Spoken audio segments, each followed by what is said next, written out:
Hello everyone, and welcome to another video on our channel, Who Died Today American? We're back with more tributes.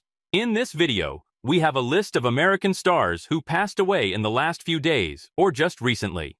Number 1. Paul Teal.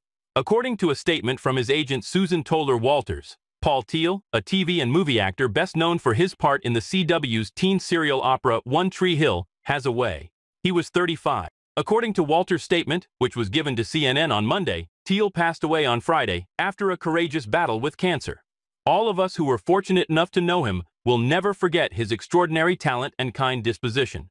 We mourn an incalculable loss in our hearts, the message continued.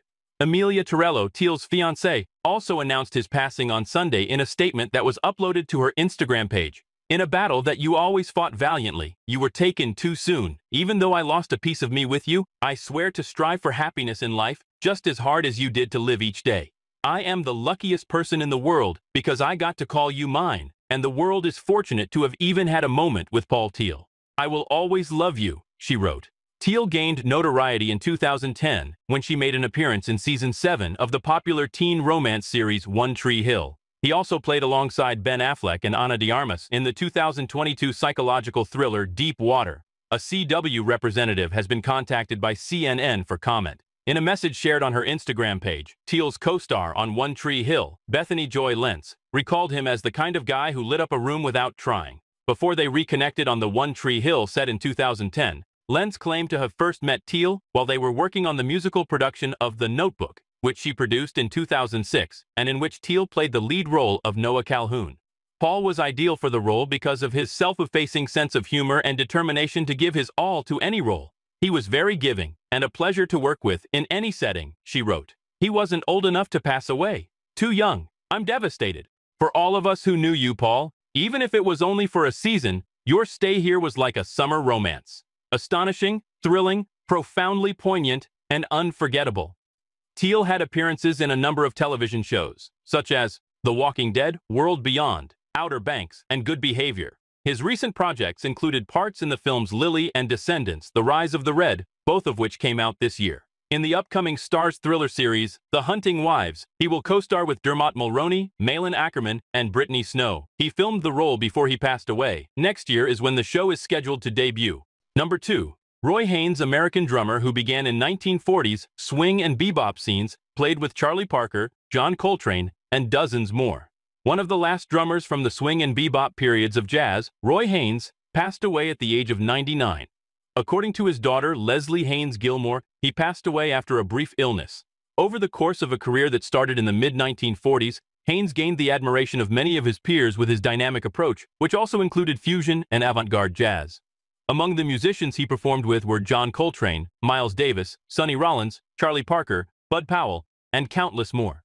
Haynes was born in Roxbury, Massachusetts in 1925. He became interested in jazz at a young age, and as a teenager, he started playing drums professionally in Boston nightclubs. I was drumming with my hands on the desk in class, and a teacher once sent me to the principal, he recalled. After moving to New York in 1945, Hayes joined the big bands of Louis Russell and Louis Armstrong and played alongside renowned saxophonist Lester Young. Hayes had previously worked with swing-era bandleaders such as Sabby Lewis, Frankie Newton, and Felix Barbaza. Haynes's rapid and adaptable approach earned him the nickname Snapcrackle during the 1950s. In addition to his regular work with Stan Getz and Eric Dolphy, he spent 5 years touring the world as the backup musician for jazz vocalist Sarah Vaughan in the mid-1950s. He later periodically filled in for Elvin Jones in John Coltrane's quartet in the early 1960s. As bebop gave way to the more free-spirited post-bop style, his versatility allowed him to flourish. He featured on iconic Blue Note label records by Jackie McLean, Andrew Hill, and others. Into the 2010s, he kept up his recording and touring activities. In addition, Hayes founded his own band, the Hip Ensemble, in the late 1960s and issued critically acclaimed records as a band leader, including Out of the Afternoon, 1962, with Roland Kirk. According to fellow jazz musician Pat Metheny, who toured with Haynes in the late 1980s, the renowned drummer lived up to the band's name. Roy is the human manifestation of whatever it is that the word hip was supposed to mean before it just became a word. Always present, always in this moment, timeless, classic, and yet completely unconcerned with it. Even after many of his peers retired, His career continued. He was nominated for a Grammy in 2004 for his album Fountain of Youth and in 2007 for Whereas, the latter of which he recorded while he was in his early 80s. In 2012, he was awarded a Grammy for Lifetime Achievement. He introduced the Grand Theft Auto 4 video game's jazz radio station in 2008. Haynes, who was most recently 94 years old, celebrated his birthday with an annual concert at New York's Blue Note Jazz Club prior to the COVID-19 epidemic. He once stated in an interview with the Percussive Arts Society, "Perhaps playing the drums is the key to staying young. I'm aware that performing improves my mood and quality of sleep." Wayne Shorter called Haynes a champion to me. In a speech marking his 96th birthday, Branford Marsalis declared him the greatest jazz drummer of all time, saying, "If you're thinking about the level of versatility he has, the shit's just astounding." Terry Lyne Carrington, a jazz drummer and composer, added, "Roy's way of making the drum set more fluid is unparalleled. His playing opens my eyes to new possibilities." Haynes is survived by his grandson, percussionist Marcus Gilmore, and his sons Craig and Graham, the latter of whom is a cornetist known for his contributions to new jazz. Number 3. Bob Love. Bob Love is one of just 4 players in Bulls history to have his jersey retired by the organization. Bob Love, an 11-year NBA veteran and 3-time All-Star forward for the Chicago Bulls, passed away on Monday. He was 81. According to the Bulls, Love passed away following a protracted fight with cancer. Over the course of his 9 seasons with the franchise, Love averaged 21.3 points and 6.8 rebounds. With his number 10 jersey hanging in the United Center rafters, his on-court achievements are forever etched in history. But Bob's impact transcended basketball, the Bulls stated in a statement. As a fervent community ambassador and inspirational figure for the Bulls, he committed his life to philanthropic endeavors and changed the lives of innumerable people with his inspirational speeches. We are profoundly grateful for his enduring contributions and legacy both on and off the court in Chicago. Love was one of 14 children growing up in northern Louisiana. He was known as Butterbean due to his fondness for lima beans. Before being chosen by Cincinnati in the 4th round of the 1965 NBA draft, the 6'8" Love was a standout player at Southern University in Baton Rouge.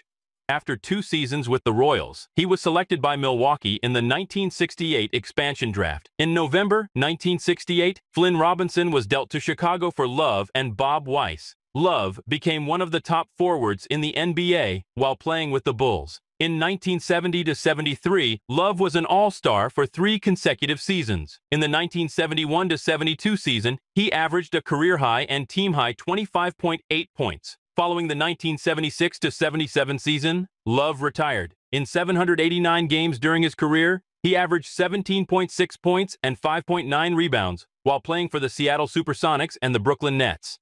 Love joined Jerry Sloan as the 2nd player in the history of the team to have his number retired by the Bulls in January 1994.